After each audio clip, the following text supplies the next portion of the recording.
একদিন তরবারি হাতে বের হয়েছেন, সে দারুল আরকামের দিকে যাচ্ছে। পথিমধ্যে দেখা রাসূল করিম সাল্লাল্লাহু আলাইহি ওয়াসাল্লামের এক সাহাবীর সাথে। তিনি বললেন, কোথায় যাচ্ছ? আইনা তুরিদু ইয়া ওমর, কই যাও, কোথায় যাচ্ছ? বলল, আমি যাচ্ছি মুহাম্মদ সাল্লাল্লাহু আলাইহি ওয়াসাল্লামকে শহীদ করতে। সাইদ বললেন, তুমি আল্লাহ রাসূল সাল্লাল্লাহু আলাইহি ওয়াসাল্লামের কাছে যাচ্ছ, তুমি কি ঘরের খবর রাখো? বলে, ঘরের খবর মানে? সাইদ বললেন, তোমার বোন ফাতেমা আর তার স্বামী দুজন ইসলাম কবুল করে মুসলমান হয়ে গেছে। এবার দারুল আরকাম না যে রওনা হলেন তার বোনের বাড়ির দিকে। হযরত ওমর যখন তার বোনের বাড়ির সীমানায় চলে গেলেন, খাব্বাব ইবনুল আরাত্তি রাদিয়াল্লাহু তাআলা আনহুর সুলুলির কণ্ঠে ইমাম দীপ্ত আওয়াজ কোরআনের তেলাওয়াত তার কর্ণকুহরে পৌঁছে গেল। হযরত ওমর ভিতরে ঢুকলেন, হযরত খাব্বাব তার কথা টের পেয়ে পালায়ে গেলেন। তিনি ওই যে হযরত ফাতেমার বাড়িতে সিক্রেট রুম ছিল ওখানে যে পালাইছেন। হযরত ওমর ঢুকলেন, তার বোন ফাতেমা দাঁড়ায় গেলেন, সূরা তাহা লেখা 5 আয়াতের কাগজটা লুকায় ফেললেন। হযরত ওমর ঢুকেই তার বোনকে মারতে লাগলেন, গোটা দেহ রক্তাক্ত করলেন, রক্ত ঝরছে। হযরত ওমরের বোন ফাতেমা জবাব দিলেন, ওমর, তোমার হাতের তরবারি দিয়ে যদি আমার দেহটাকে টুকরো টুকরো করে দাও, তারপরও বলছি শোনো, কাবার মালিক আল্লাহর কসম, যে কালেমা একবার পড়েছি তা ছাড়তে পারবো না।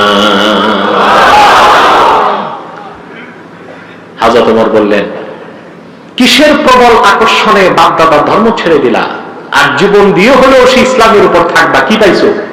হযরত ফাতেমা তিনি সূরা তাহা লেখা কাগজের টুকরাটা বের করছেন। হযরত ওমর বলছেন, দাও আমি একটু পড়ি। তুমি গোসল করে আসো। তিনি গোসল করে আসতেন। হযরত ওমর কাগজের টুকরাটা হাতে নিলেন, হযরত ওমর পড়তে লাগলেন, একটি আয়াত পড়তে লাগলেন, আর হযরত ওমরের সিনায় শিরক আর কুফরের প্রাচীর ধূলিসাৎ হতে লাগলো। একটি আয়াত পড়া শেষ। এইবার হযরত ওমর বললেন, বিলা শাক, কোনো সন্দেহ নাই, এটা কোনো মানুষের কালাম হতে পারে না, নিশ্চয়ই এটা মুহাম্মদ সাল্লাল্লাহু আলাইহি ওয়াসাল্লামের উপর আল্লাহ নাযিল করেছেন, তাতে সন্দেহ নাই। হযরত খাব্বাব বেরিয়ে আসলেন সিক্রেট রুম থেকে, এসে দৌড়ায় এসে বুড়া মানুষ তো হযরত ওমরে জড়ায় ধরছে। সুবহানাল্লাহ, তোমার তো কপাল খুলে গেছে।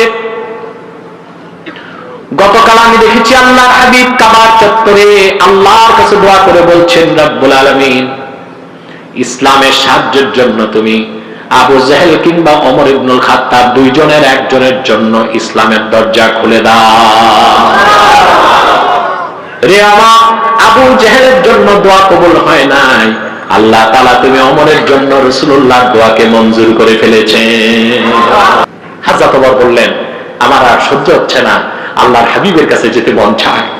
হযরত ওমর বোন ফাতেমা তার স্বামী খাব্বাব ইবনুল আরাত্তি রওনা দিয়েছেন দারুল আরকামের দিকে।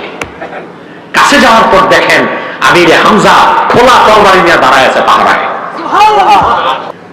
হযরত আমিরে হামজা বললেন, ওমর, আমির হামজা জানে না তিনি মুসলিম হয়ে গেছেন।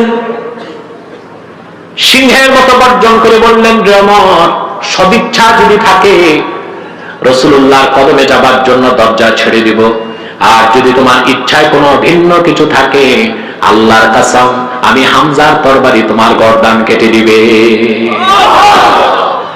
আল্লাহর হাবিব ভিতর থেকে বললেন, চাচা, ওমরের জন্য দরজা খুলে দেন, আল্লাহ পাক দিন ইসলামের দরজা তার জন্য খুলে দিয়েছে।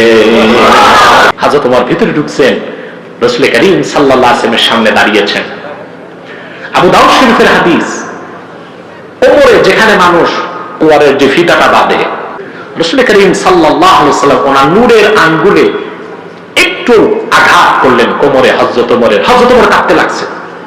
শুধু হযরত ওমর বললেন, হাতি ইয়াদাক উবাইউকা ইয়া রাসূলুল্লাহ, আয় আল্লাহর রাসূল, আপনার নূরের দস্ত মোবারকটা লম্বা করে দেন, আমি আরেকবার আপনার নূরের হাতে হাত রেখে পড়তে চাই, লা ইলাহা ইল্লাল্লাহু মুহাম্মাদুর রাসূলুল্লাহ সাল্লাল্লাহু